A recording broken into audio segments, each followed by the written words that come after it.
अनु काफी दिनों बाद देहरादून गई थी।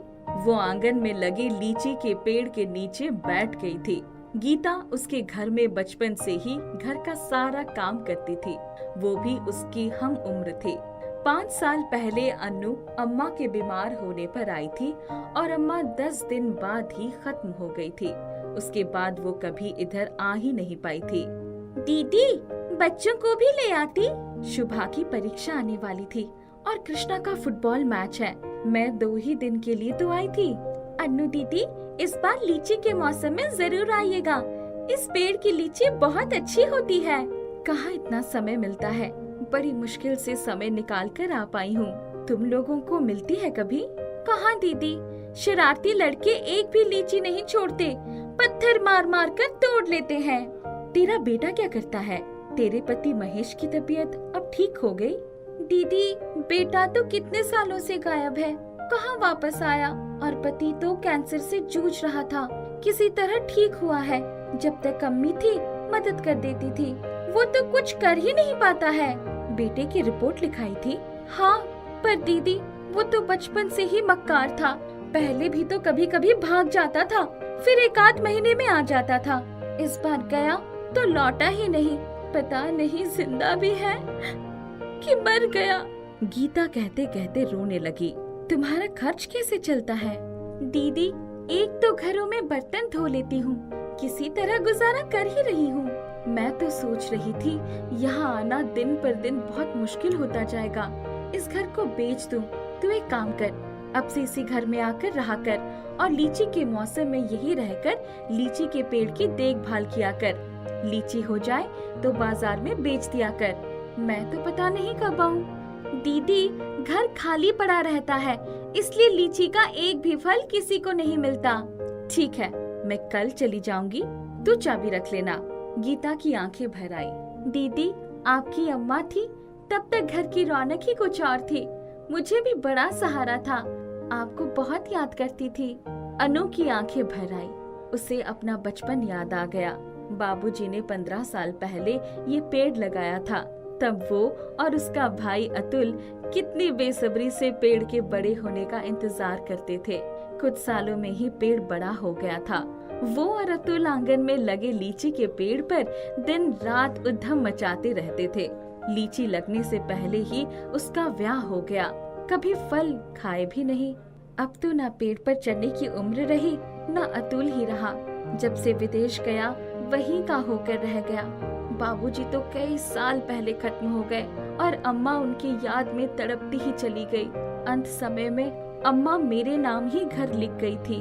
अनु ने आंसू पोंछ लिए। दीदी, दिल मत छोटा करो, मैं यहाँ रहूंगी। आपको जब मन हो घर बेच देना। अनु दूसरे दिन ही देहरादून से बैंगलोर चली गई थी। पति और बच्चों को छोड़कर घर का सौदा करने गई थी, पर गीता के लिए बेच ही नहीं पाई। गीता ने चाबी ले लिया था और दूसरे ही दिन अपना सामान लेकर उस घर में आ गई थी। साफ सफाई तो दीदी ने करवा ही दी थी। अनु दीदी का मन भी अम्मा जी जैसा ही है, बेचारी कितना रो रही थी। हाँ, वरना हम जैसों के नसीब में पक्के घर का सुख कहाँ होता है। गीता ने पेड़ के आसपास थाला बनाकर खाद डाल दिया था। रोज सुबह शाम पानी देती थी। कुछ ही महीने में पेड़ में बिल्कुल लाल लाल पकी हुई लीचियां लग गई। उनके रहने से कोई बच्चा पत्थर नहीं फेंकता था।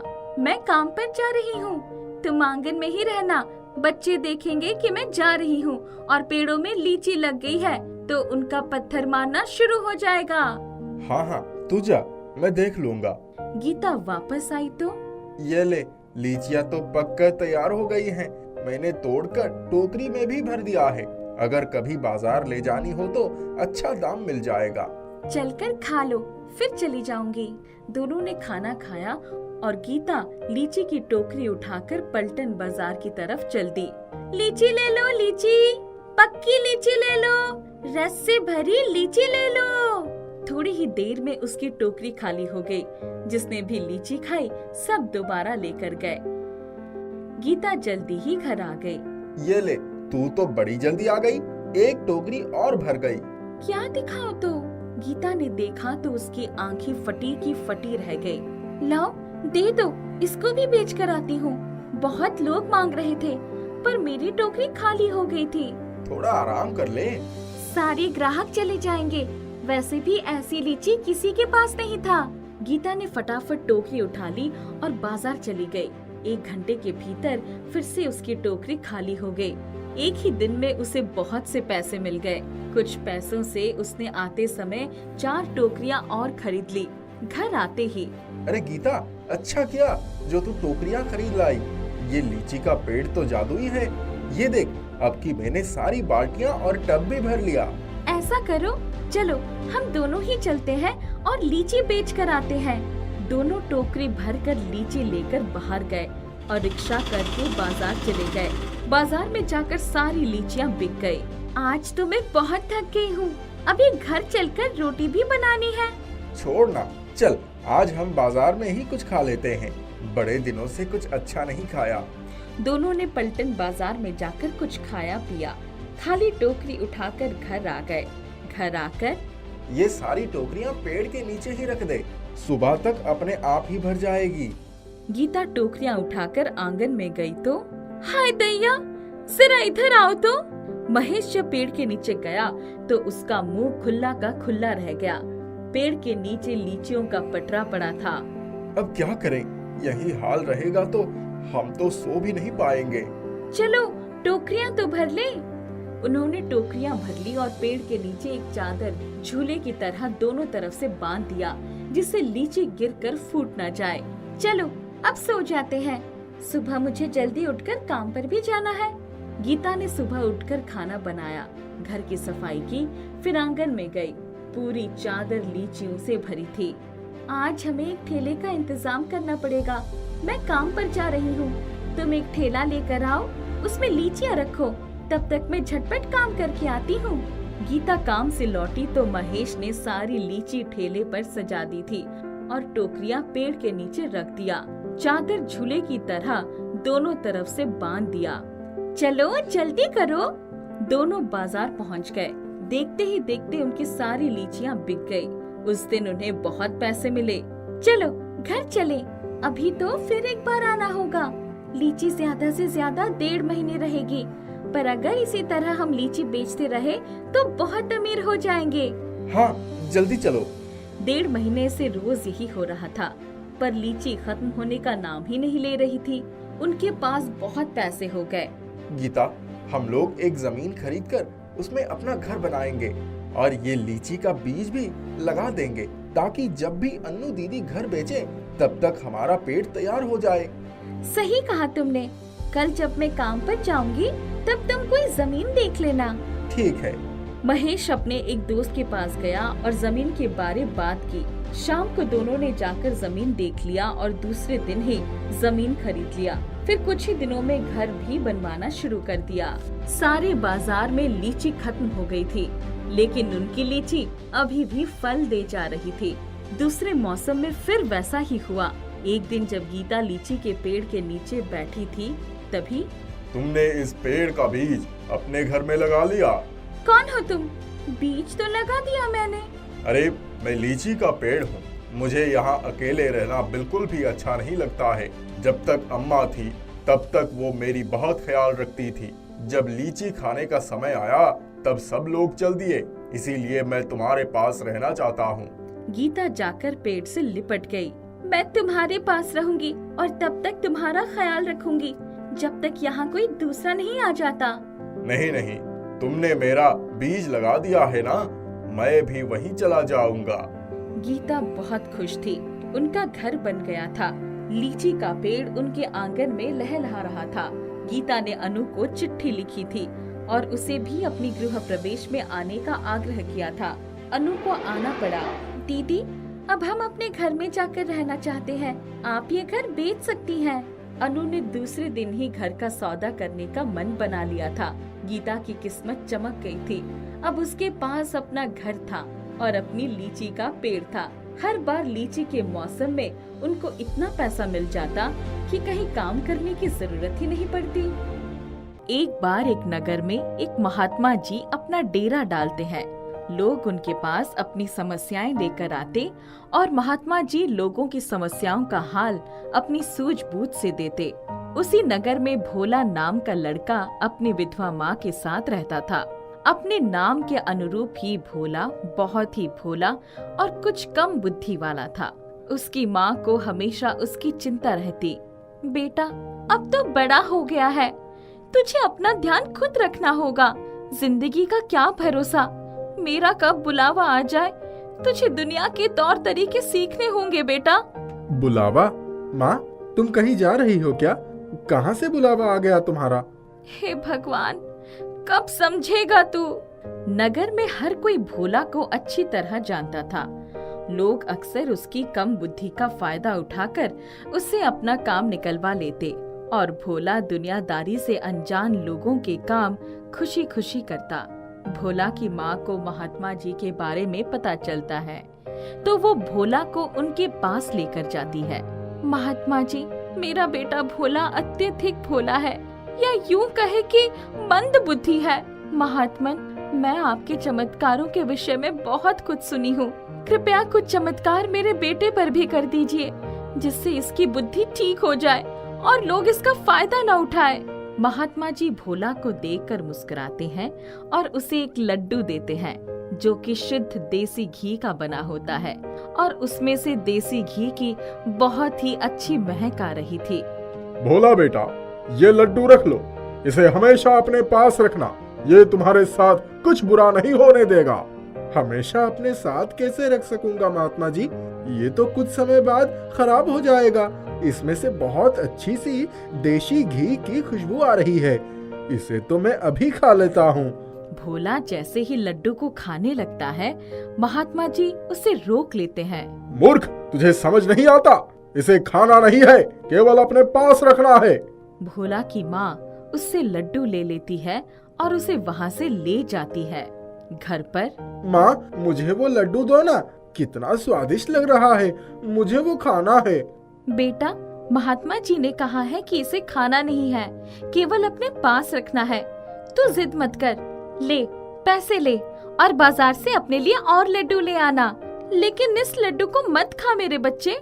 भोला की माँ उसे लड्डू खाने से तो रोक देती है, लेकिन महात्मा जी ने कहा है कि इसे खाना नहीं है, केवल अपने पास रखना है, लेकिन ये तो कुछ दिन में खराब हो जाएगा।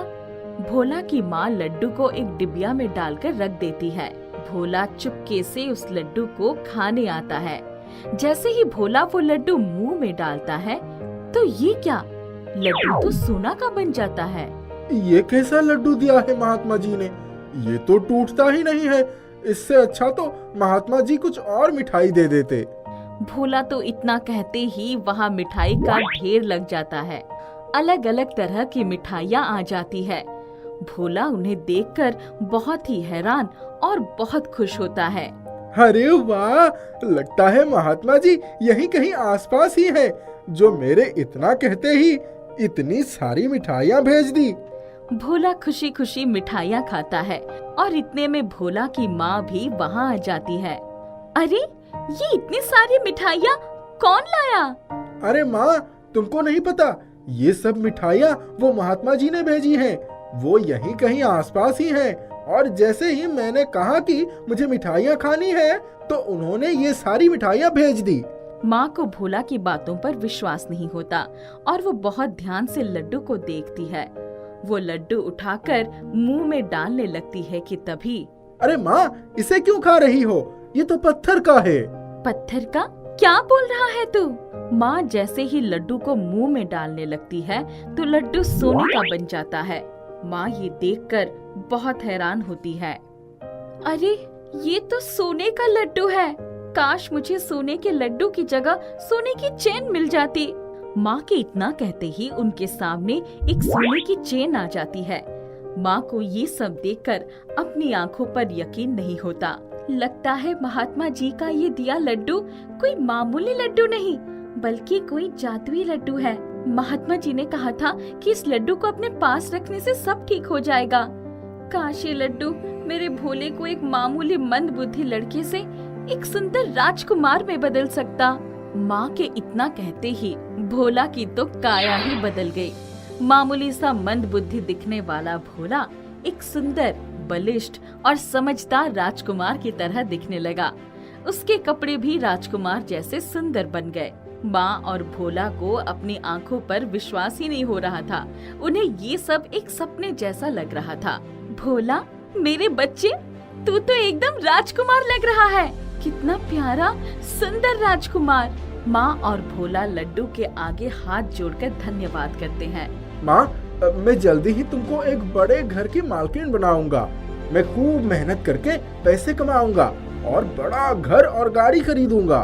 भोला ने जैसे ही बड़ा घर और गाड़ी खरीदने की बात कही, उनका घर एक छोटे से टूटे फूटे घर की जगह एक बड़े आलीशान घर में बदल गया और घर के बाहर एक बड़ी चमचमाती गाड़ी भी आ गई। भोला और उसकी माँ के दिन बदल गए थे। दोनों अब खूब बंठन के रहते, बड़ी बड़ी गाड़ियों में घूमते, महंगे महंगे कपड़े पहनते। इन सब की वजह से दोनों में बहुत घमंड आ गया था। एक दिन महात्मा जी भोला और उसकी माँ से मिलने उनके घर आते हैं। घर का दरवाजा खुला देखकर महात्मा जी घर के अंदर आ जाते हैं और आवाज लगाते हैं, भोला बेटा, कहाँ हो तुम? अरे रे रे, कौन हो तुम और कहाँ घुसे चले आ रहे हो? भोला बेटा, लगता है तुमने मुझे पहचाना नहीं। याद है तुम अपनी माँ के साथ मेरे आश्रम आए थे? आए थे तो क्या हुआ? आप इस तरह हमारे घर घुसे चले आएंगे? भोला बेटा, दरअसल मुझे तुम्हारी मदद की जरूरत थी। कैसी मदद? मेरे पास फालतू लोगों के लिए समय नहीं है। चलो निकलो यहाँ से, मेरे पास बहुत काम है। इतने में भोला की माँ अंदर से आती है। कौन है भोला बेटा? किससे बात कर रहा है? बेटी, मैं हूँ, पहचाना मुझे? कौन हो तुम और हमारे घर में कैसे घुसे? निकलो बाहर, नहीं तो मैं पुलिस को बुला लूंगी। बोला ना, निकलो बाहर, सुनाई नहीं देता? लगता है अत्याधिक धन ने तुम लोगों का दिमाग खराब कर दिया है। ये मत भूलो, मेरे ही कारण आज तुम यहाँ हो। तुम्हारे कारण नहीं, अपने दम पर यहाँ हूँ मैं, समझा बुढ़े? चल अब निकल यहाँ से। भोला धक्के मारकर महात्मा जी को घर से बाहर निकाल देता है। जिस लड्डू के कारण तुम लोग इतना उड़ रहे हो, मैं उसकी जादुई शक्तियाँ खत्म करता हूँ। अब देखता हूँ क्या करते हो तुम लोग। महात्मा जी के इतना कहते ही भोला का आलीशान घर, गाड़ी सब गायब हो गए और उस जगह वही पुराना टूटा फूटा घर आ गया। भोला एक सुंदर राजकुमार की जगह वही मंद बुद्धि भोला बन गया। भोला की माँ की हालत भी पहले जैसे हो गई। भोला की माँ उसे लेकर महात्मा जी के पास दौड़ती हुई जाती है। महात्मा जी, हमें क्षमा कर दीजिए, हमने आपके साथ बहुत बुरा व्यवहार किया, हमें क्षमा कर दीजिए महात्मा जी। कौन हो तुम? मेरे पास क्यों आए हो? चलो भागो यहाँ से। महात्मा जी, दौलत की चकाचौंध ने हमें अंधा बना दिया था, हमसे बहुत बड़ी भूल हो गई। मुझे कोई धन दौलत नहीं चाहिए, बस आप मेरे बेटे को वैसे ही समझदार सुंदर राजकुमार बना दीजिए। कदापि नहीं, मैंने तुम्हारे बेटे को एक मौका दिया था, लेकिन मुझे लगता है ये इसी तरह जीवन जीने योग्य है, क्योंकि सफलता इसे रास नहीं आई। अब ये जीवन भर ऐसे ही रहेगा। भोला अपनी माँ के साथ घर वापस आ जाता है। माँ को अपने किए पर बहुत अफसोस होता है, लेकिन अब कुछ नहीं हो सकता था।